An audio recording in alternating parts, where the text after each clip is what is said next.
Okay guys, welcome here to our next lesson.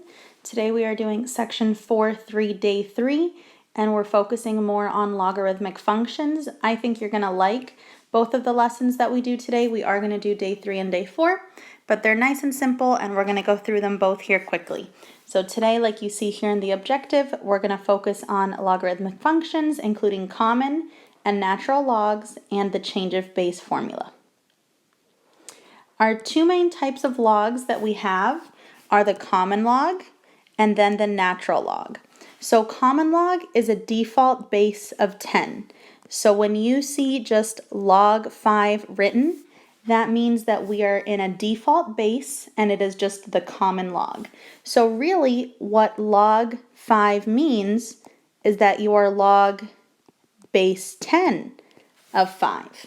Okay, so that 10, this base 10 is going to be invisible because it is just assumed that if you see that word log, you know that you're in log base 10. Natural log is base E. So for example, when you see ln 23, what you are really seeing is log base E of 23. Okay, but instead of writing log base E, we're going to write ln. So keep that in mind. Common log is a default base 10, and then natural log is a default base E, and it is written as ln. The change of base formula is something that we haven't focused on too much until now, but there are a lot of times when we might be given a base like 12, and we want to change it to either the natural log or the common log. So to change to natural log, which remember natural log is base 10, all we do is when we're given a log problem, you see we have the log base and then we have the number that we're taking the log of. We just take the log of n over the log of b. Now notice there is no base there, so really what we're saying is log base 10 of n over log base 10 of b. And this is because even in our calculator, the log button is always defaulted to base 10. So let's change this example down here into natural log. So we have log base 3 of 7. So this is how simple it is. All we would do is log 7 over log 3. That's it. Okay, but again, remember that what this is really saying is log base 10 of 7 over log base 10 of 3. Okay, guys? And here, just a little reminder with your calculator, okay? Common log, which is base 10, is right next to the number 7. So notice here is common log. So whenever you hit that log button, everything is going to be in base 10. Keep that in mind. Okay, if you hit log 3 in the calculator, it's really doing log base 10 of 3. Okay, the 10 is just going to be invisible. The natural log, which is base E, is right next to the number 4. So notice here's ln for natural log, and it's right next to the number 4. And so if you do ln 2 in the calculator, what you are really doing is log base E of 2. Okay, so keep that in mind. If you need a different base, we've talked about this a little bit, you can go into math in your calculator. So if you hit this math button and then go to the math tab, one of your options will be log base, and that will allow you to choose any base that you'd like to. However, if you have some of the older calculators, so the calculators that are still black and white, then that's not an option. So make sure that you use your change of base. Okay, and I'm going to be focusing on change of base today because it's such a simple thing to set up. Honestly, changing the base is going to be a lot faster than following all these steps in your calculator. So if you had something like this, log base 5 of 125, in the older calculators you have to change the base, and so all we do is log 125 over log 5. And now this is something that you can put into your calculator just using this log button here. All right, let's get to our first homework example. Evaluate to 4 decimal places ln 54.081. So remember, ln just means that we are talking about natural log, but we just put this entire thing into the calculator. You just do that ln button, 54.081. And so my final answer is going to be 3.9905 because they want 4 decimal places. Okay, there we go. Just a lot of calculator work today for the most part. Here's our next one. Evaluate to 4 decimal places. Now notice this is base 7. So I'm going to change the base. And so this is how I'm going to set it up. Log of 13 over log of 7. I just put that right into the calculator. Log of 13. Make sure your calculator will include parentheses here. Make sure you close those parentheses. So log 13 divided by log base 7. And again, make sure you close those parentheses here. And so we end up with 1.3181 going to 4 decimal places. Okay? Let's review our significant digits because you will be asked to round to a certain number of significant digits. So keep in mind that all non-zero, so any digit that is not a 0 is always significant. And then zeros are significant, but only in certain situations. So zeros are significant if they're in between other digits. And zeros are also significant if they are to the right of significant digits.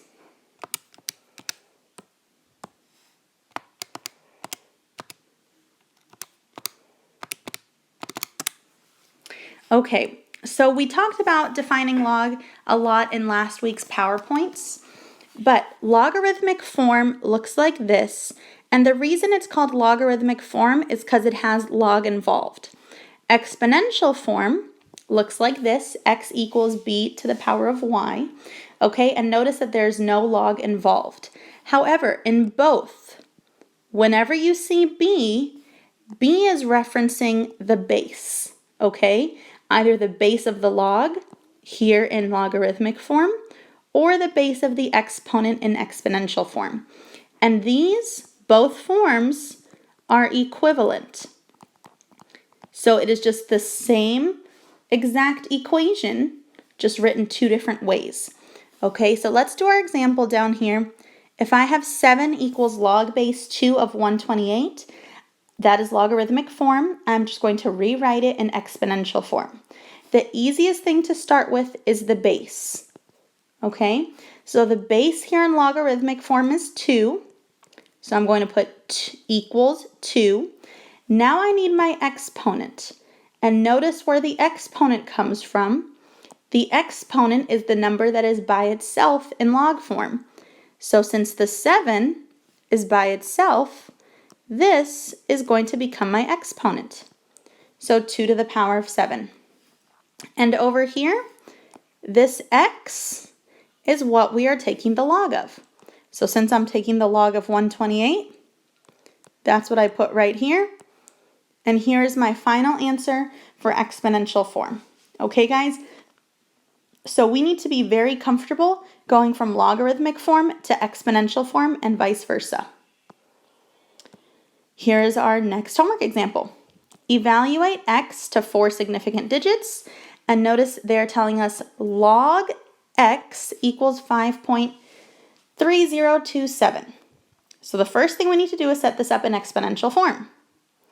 Now, if they're telling us log x, what is the default base?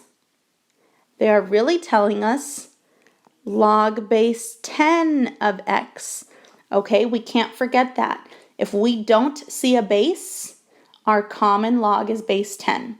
So to rewrite this in exponential form, I would write 10 because this is my base.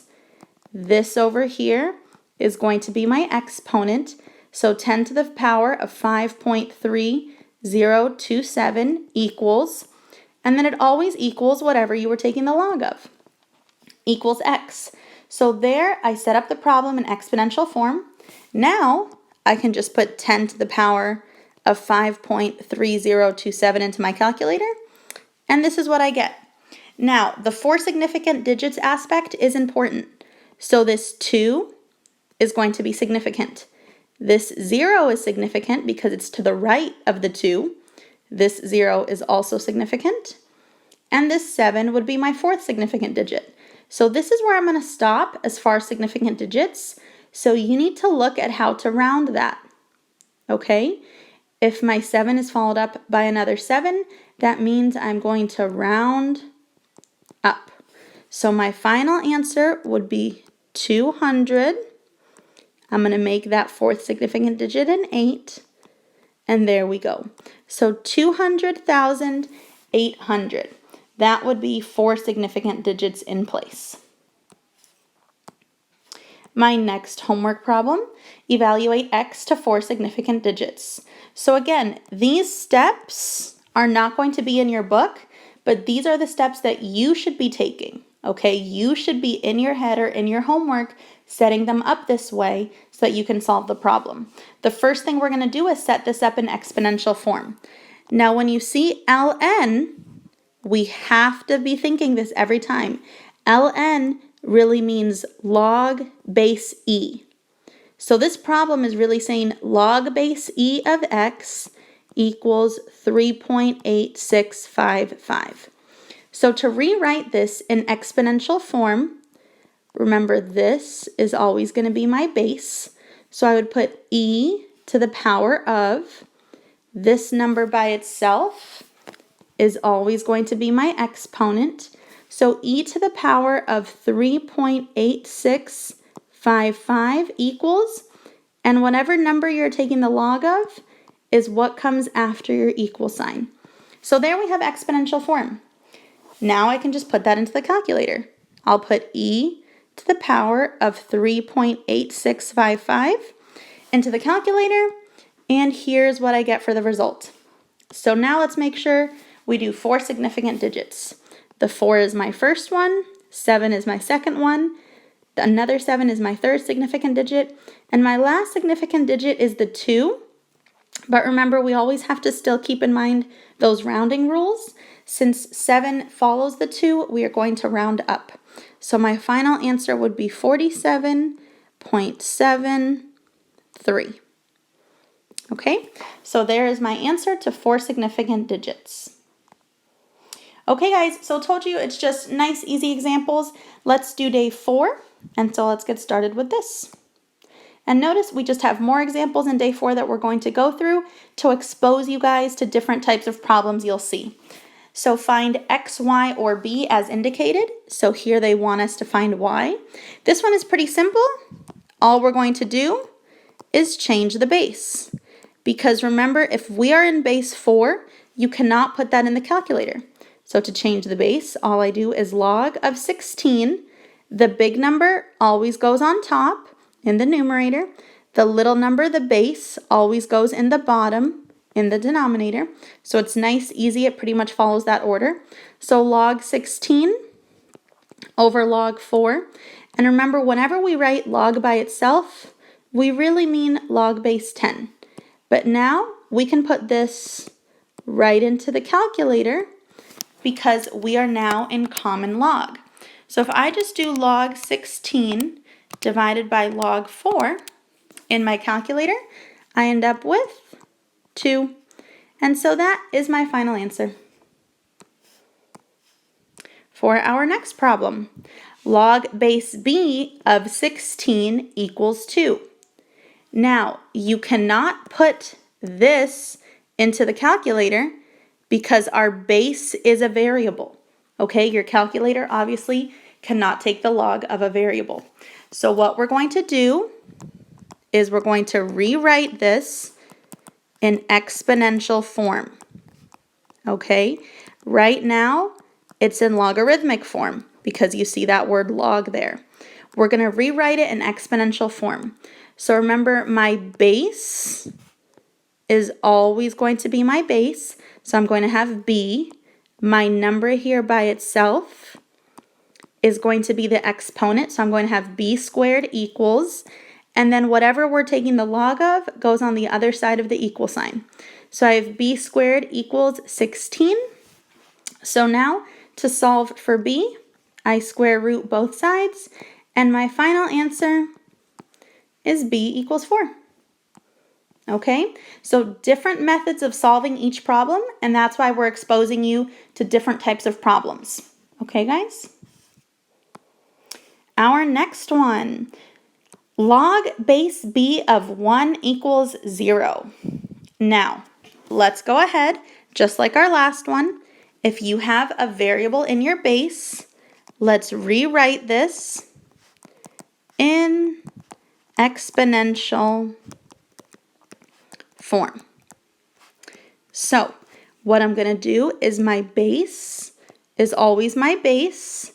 This number over here is going to be my exponent, so b to the 0. Whatever you're taking the log of goes by itself on the other side of the equal sign. This is where it gets tricky. We're saying b to the power of 0 equals 1. And this is where you have to know some of your mathematic properties. Any number to the power of 0 equals 1. If you do 10 to the power of 0, you get 1. If you do 1/2 to the power of 0, you get 1. So what does that mean for my answer b? That means that b is going to be all real numbers. Okay, guys? So here is my answer. So this would be the answer to this example, and you will also have an example like this in your homework problem. Okay? Your answer would be b equals all real numbers, because any number that you plug in there would still work. All right, let's do our next homework example. Log base 4 of x equals 1/2. So again, the first thing I'm going to do is rewrite this in exponential form. And remember, this is why I was making such a big deal of you guys being comfortable with both logarithmic and exponential form. You have to be able to go back and forth between both of them without any effort. So whatever I have here for my base, that's going to still be my base. So 4. Remember, whatever is over here, that is the exponent. So 4 to the power of 1/2 equals, and whatever we are taking the log of, that goes over by itself. So here is exponential form. Now I can put this right into my calculator, 4 to the power of 1/2, and I end up with x equals 2. So there's my final answer, x equals 2. But really focusing, guys, on going from log form to exponential form. Let's do our next example. Log base 1/3 of 9 equals y. So notice, if they give us both the base and the number we're taking the log of, okay, then all we have to do is a change of base formula. So remember, the bigger number, it makes sense. The bigger number that's on top stays on top. My base is going to stay on the bottom or in the denominator. So I would just do log base 9 over log of 1/3. And remember, whenever we just write log, there's really that invisible log base 10. So if I put log 9 divided by log of 1/3, I end up with -2. And so that would be my final answer, y equals -2. Our next example, log base b of 1,000 equals 3/2. If you have a variable in the base, that's when we have to rewrite this in exponential form, okay? Because the calculator cannot take a log of a variable. So rewrite this in exponential form. And so my base in the log still is my base of the exponent. The number that's over here by itself always becomes the exponent. So b to the power of 3/2 equals, the number we are taking the log of. So here we are. This is how we're going to set this equation up in exponential form. Okay, now let's talk about solving this. If we have b to the power of 3 over 2, we can't take a square root, we can't take a cube root. So what we're going to do is get rid of that fraction in the exponent. The invisible exponent of 1,000 is 1. Okay? So how do I get rid of this fraction? If it's being divided by 2, what's the opposite operation? Multiply by 2. But in algebra, right, to keep the balance, if you multiply one exponent by 2 on the left of the equation, you have to multiply the other exponent by 2. So when I multiply both of my exponents by 2, on the left, the times 2 and divided by 2 crosses out, and you're just left with b cubed. On the right, you now have 1,000 squared, and so if you do 1,000 squared, you end up with 1 million. Okay? But notice now you have an equation that you can solve. Now you can cube root both sides. And if you cube root both sides, remember that cube root is under math in your calculator. Okay? And so if you cube root 1 million, you end up with b equals 100. Okay, guys? So this one was a little bit different, again, the process of solving, but hopefully you understood how we set that up. Our next example, log base 8 of x equals -4/3. So what we're going to do here is rewrite in exponential form. And I know this may seem repetitive, guys, but it's so important for you to be able to see a problem and know what step to take. Because right now it's easy because I'm telling you what step to take. I'm telling you to rewrite this in exponential form. You're going to have to be the one telling yourself how to do this on the homework and on the quiz. So my base of the log is my base of the exponent. Whatever number is by itself is going to be the exponent to the -4/3. And then what we're taking the log of goes over here by itself. So now we can just put all of this into the calculator. So 8 to the power of -4/3. Don't forget to put your fractions in parentheses, okay? Put that -4/3 in parentheses, and we end up with x equals 0.0625. And there's my final answer. All right, guys, so thank you for sticking with me through all those examples. Hopefully we were able to move quickly though. Here's your homework. Make sure to go into Google Classroom and submit it in the correct spot. For homework 4-3, day 3, you guys will be completing problems 40 to 54 even. For homework 4-3, day 4, you'll be completing numbers 56 to 72 even. All right, so again, thanks so much, guys, and I will see you for